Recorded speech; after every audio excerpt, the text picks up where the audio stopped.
Jelas bebas. Jelas bebas. Jelas bebas. Yang kami hormati Bapak Komandan Sekolah Staf dan Komando TNI Angkatan Laut dan seluruh sivitas Seskoal. Yang kami hormati rekan-rekan, kawan-kawan Pasis Seskoal, baik yang berasal dari TNI Angkatan Laut, TNI Angkatan Darat, TNI Angkatan Udara, dan dari Polri, dan juga Pasis tamu dari beberapa negara sahabat, para tamu undangan yang hadir dalam kesempatan ini. Kami sungguh berbahagia dan bangga mendapat undangan dan penugasan dari Bapak Kepala Staf Angkatan Laut, Bapak Laksamana TNI Muhammad Ali, dan juga Bapak dan Seskoal untuk berdialog, untuk berdiskusi dengan para Pasis, dan tentu diawali dengan penyampaian perspektif pemikiran tematik bersama dengan para Pasis, dan tentu nanti kita akan bisa berdiskusi lebih dalam, lebih panjang. Kita berdiskusi dengan sebuah tema yang sangat makro sesungguhnya, tetapi menjadi penuntun kita karena dia memberikan perspektif kepada kita semua, dan kiranya juga bisa didengar para Pasis tamu bahwa memang Indonesia ini adalah sebuah negara merdeka, bersatu, berdaulat, adil dan makmur, tetapi menawarkan sejumlah hal yang positif untuk membangun sebuah dunia yang lebih damai dengan berbasis pada geopolitik kawasan yang menawarkan perdamaian keamanan yang lebih otentik, dan Indonesia tampil dengan segala sivitas dan atmosfer yang dimiliki oleh Indonesia. Temanya adalah politik bernegara, membangun negara Pancasila Indonesia yang demokratis konstitusional berdasarkan Undang-Undang Dasar Negara Republik Indonesia tahun 1945. Dalam rangka untuk menyampaikan pemikiran ini, kami menyampaikan 5 pokok pemikiran awal, 5 perspektif pemikiran awal kepada kita semua. Yang pertama adalah relasi ideologis dan strategis antara negara Indonesia dengan pembukaan Undang-Undang Dasar Negara Republik Indonesia tahun 1945. Relasi ideologis dan strategis negara Indonesia dengan pembukaan UUD 145. Hal yang pertama dalam kaitan itu adalah bahwa sesungguhnya kalau dilacak betul, ditelusuri betul, di situ terkandung betul soal sikap, pernyataan, kebijakan Indonesia soal kemerdekaan.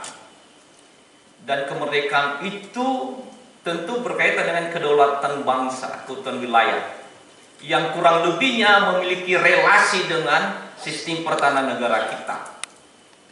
Karena itu tidak sekedar hanya sikap, pernyataan, kebijakan, tapi juga adalah merefleksikan sikap pernyataan ideologi kita sebagai negara yang merdeka, bersatu, berdaulat.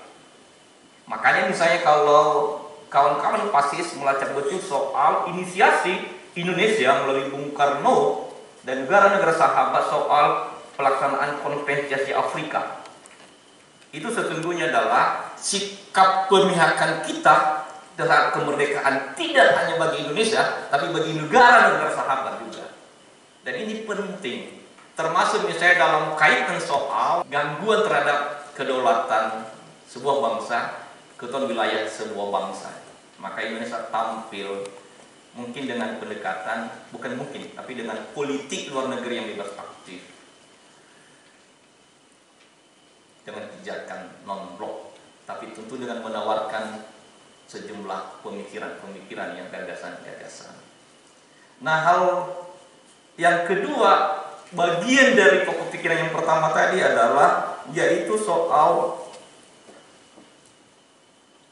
Sebetulnya yang pertama juga itu harus dilihat dalam kerangka bahwa kemerdekaan itu menegasikan penjajahan, karena itu kaitannya dengan soal kemanusiaan dan soal keadilan.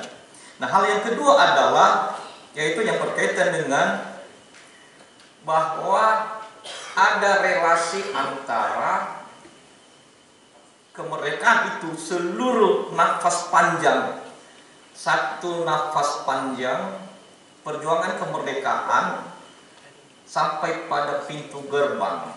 Nah, sesungguhnya terminologi pintu kemerdekaan itu pintu gerbang itu tidak sekedar pintu gerbang fisik ya, tapi itu pesan moral kenegaraan, pesan moral kemerdekaan, bahwa jikalau kemerdekaan itu dicapai maka sesungguhnya itu harus diletakkan dalam kerangka negara Indonesia yang merdeka, berdaulat, bersatu, adil dan makmur.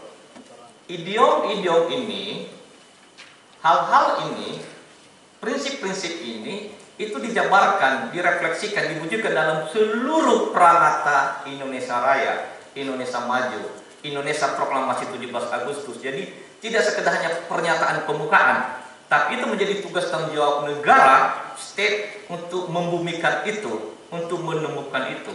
Apa yang dimaksud dengan misalnya Indonesia yang merdeka, Indonesia yang bersatu, Indonesia yang berdaulat, adil dan makmur. Hal yang ketiga adalah negara Indonesia berkehidupan kebangsaan yang bebas, dimaknai dan didasari oleh rakyat Indonesia yang menyatakan kemerdekaan. Jadi rakyat Indonesia itu yang berjuang untuk menyatakan kemerdekaan, yang nantinya memiliki implikasi terhadap sistem politik konstitusional kita, sistem ketatanegaraan kita, di mana ada kedaulatan rakyat.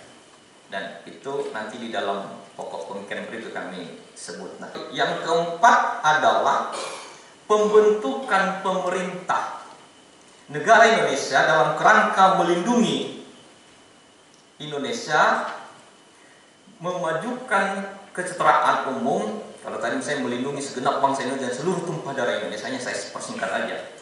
Mencerdaskan kehidupan bangsa dan ikut dalam ketertiban dunia berdasarkan kemerdekaan permanen abadi dan keadilan sosial. Nah, itu berintikan pada aspirasi untuk sebuah penyusunan negara Indonesia, negara Republik Indonesia, dalam undang-undang dasar, dalam konstitusi kita, dalam susunan wadah Republik Indonesia yang berideologi bersifat Pancasila. Kenapa kami menyebut soal berideologi bersifat Pancasila?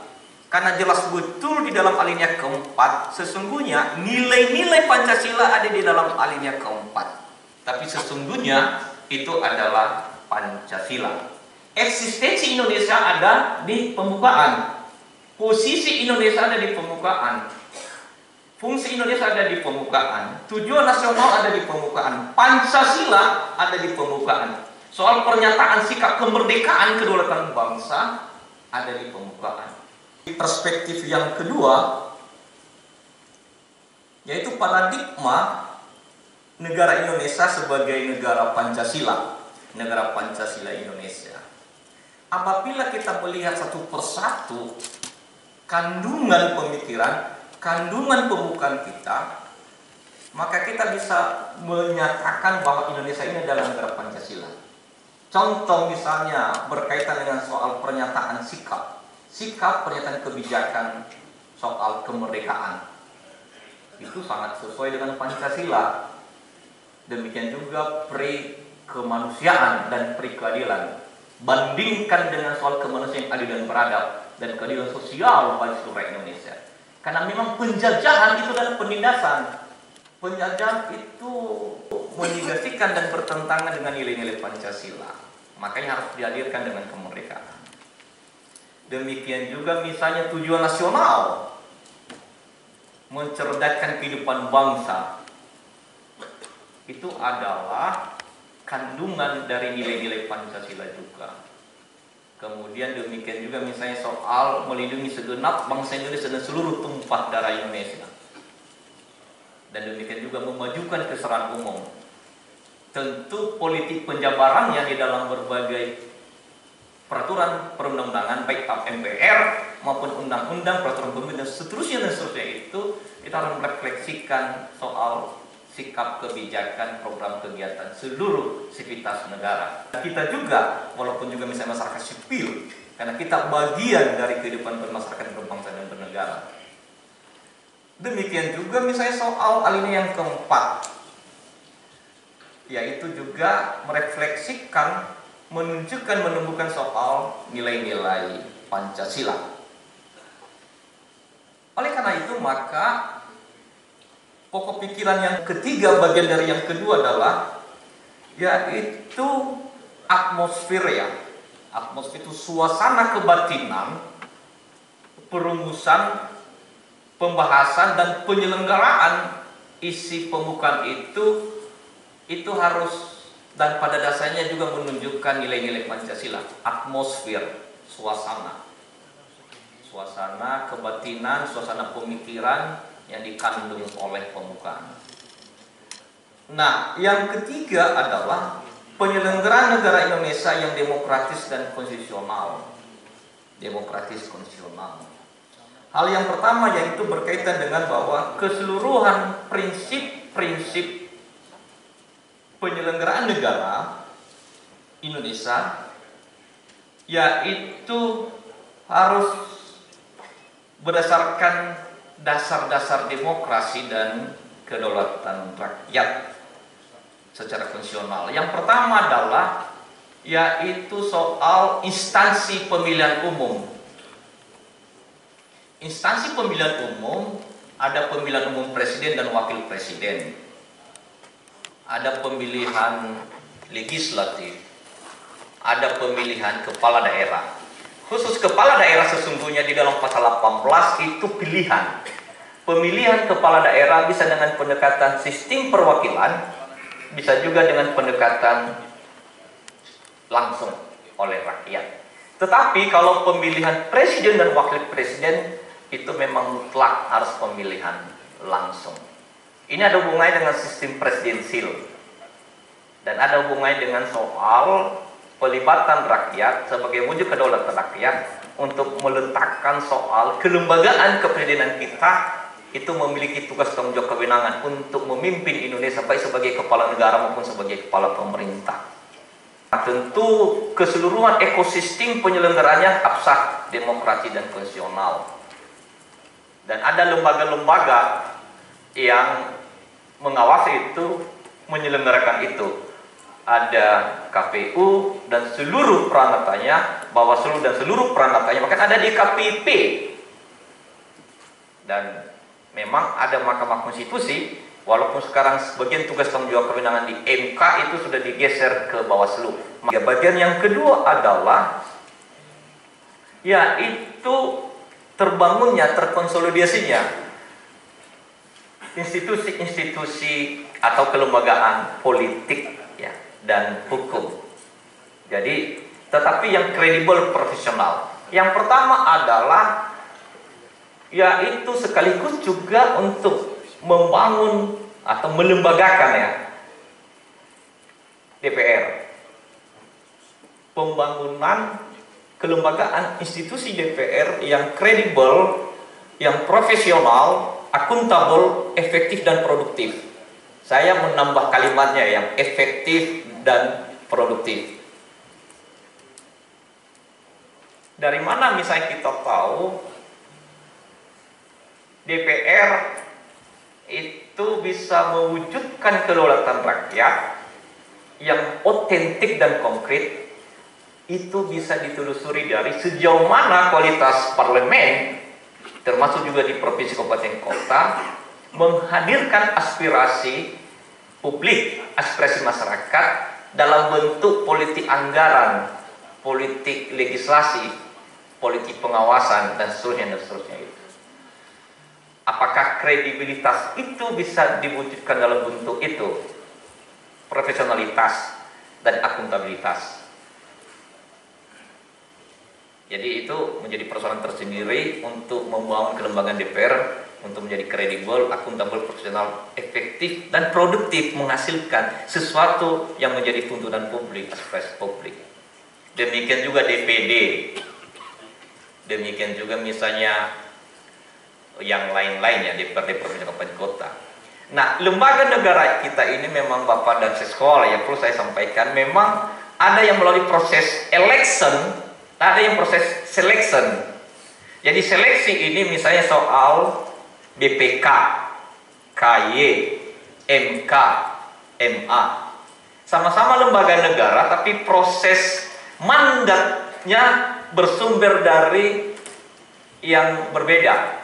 Kalau DPR, DPD bersumber dari rakyat langsung lewat mekanisme pemilu langsung. Demikian juga misalnya presiden, wakil presiden, demikian juga DPD. Tapi kalau BPK, MK, MA, betapapun juga lembaga negara, tapi mandat itu berasal melalui proses selection. Jadi ada yang election, ada yang selection. Penyelenggaraan negara Indonesia yang demokratik konstitusional, yaitu ada check and balances, ada keseimbangan. Tapi ini check and balances yang dinamis ya, kondusif dan stabil secara demokrasi dan konstitusional. Makanya kalau menelusuri ibu bapak baca konstitusi kita UUD 145, kedaulatan berada di tangan rakyat yang dilaksanakan menurut undang-undang dasar. Makanya kita tidak mengenal sekarang lembaga tertinggi negara, lembaga tinggi negara, sama-sama lembaga negara. Jadi ini membuang check and balances. Nah, yang berikut adalah yaitu sistem presidensial dan kualitas penyelenggaraan negara secara demokrasi nasional. Memang betul sistem presidensial. Saya ingin menyampaikan Bapak dan sekolah, sesungguhnya misalnya pengajuan calon Panglima TNI dan calon Kapolri sesungguhnya itu adalah hak prerogatif konstitusional presiden. Hak prerogatif konstitusional itu dimiliki secara personal oleh lembaga kepresidenan, tidak dimiliki oleh lembaga yang lain. Bahwa kemudian itu diminta persetujuan ke DPR itu untuk menunjukkan bahwa dua posisi ini adalah dua simbol NKRI yang harus disampaikan kepada rakyat. Perwujudannya adalah parlemen DPR RI. Tetapi DPR tidak boleh pada posisi seolah-olah juga memiliki hak prerogatif konstitusional presiden. Itu yang mungkin perlu ada diskusi, dialog ya. Ini seperti satu derivasi dari sistem presidensial kita. Dan ingat betul, yang memiliki berkuasa penuh dalam sistem pemerintahan itu presiden. Dan sebagai kepala negara juga itu memiliki tugas tanggung jawab penuh, lembaga kepresidenannya itu.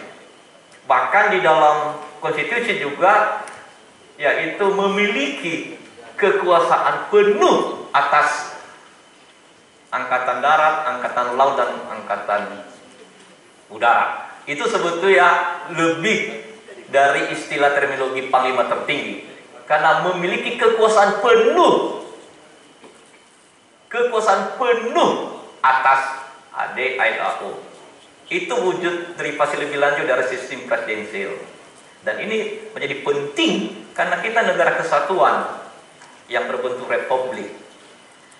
Pokok pikiran yang keempat adalah pokok pikiran yang utama ya, membangun dan memajukan Indonesia berbasis perspektif negara Pancasila dan demokrasi nasional. Nah, oleh karena itu maka seluruh nafas kita, seluruh energi masyarakat dan bangsa negara, termasuk juga penyelenggara negara, itu harus dalam posisi membangun dan memajukan Indonesia dengan perspektif Pancasila dan demokratik konstitusional. Kalau misalnya penyelenggaraan negara itu dalam bentuk tuntutan dari undang-undang atau peraturan daerah, maka itu harus juga mengandungi Pancasila. Jadi sekaligus merefleksikan tapi membumikan Pancasila dan juga dalam wadah demokrasi dan konstitusional. Nah, hal yang berikut berkaitan dengan itu adalah bahwa juga termasuk soal ketentuan amanah dan apa yang menjadi kebijakan dari konstitusi kita. Yang berikut adalah yaitu soal politik bernegara Indonesia yang terakhir, yaitu berkaitan dengan soal politik bernegara Indonesia, dan itu intinya adalah hakikat politik bernegara kita sesungguhnya adalah yaitu berintikan berbasis berarah bertujuan pada membangun negara Pancasila Indonesia. Itu namanya politik bernegara, ya. Politik yang lebih strategis, yang lebih makro, politik yang mengatasi, menembusi politik kepentingan, politik pribadi, politik kelompok, politik partikular, apalagi politik yang bersifat pragmatis sesaat. Politik bernegara kita, dan biasanya politik bernegara ini dimiliki oleh TNI dan Polri karena doktrinnya, karena ideologi yang mewarnai, menyertai, memaknai TNI dan Polri. Ada doktrin yaitu politik bernegara, ada tugas panggilan yang diberikan oleh negara, tapi juga sekaligus ada panggilan untuk melindungi, mempertahankan negara. Jadi politik bernegara yang sangat jauh dari politik kepentingan partikular, politik kepentingan pribadi kelompok, apalagi politik sara. Nah, politik bernegara kita adalah politik Pancasila, politik demokratik konstitusional. Itulah politik bernegara kita. Salam Indonesia.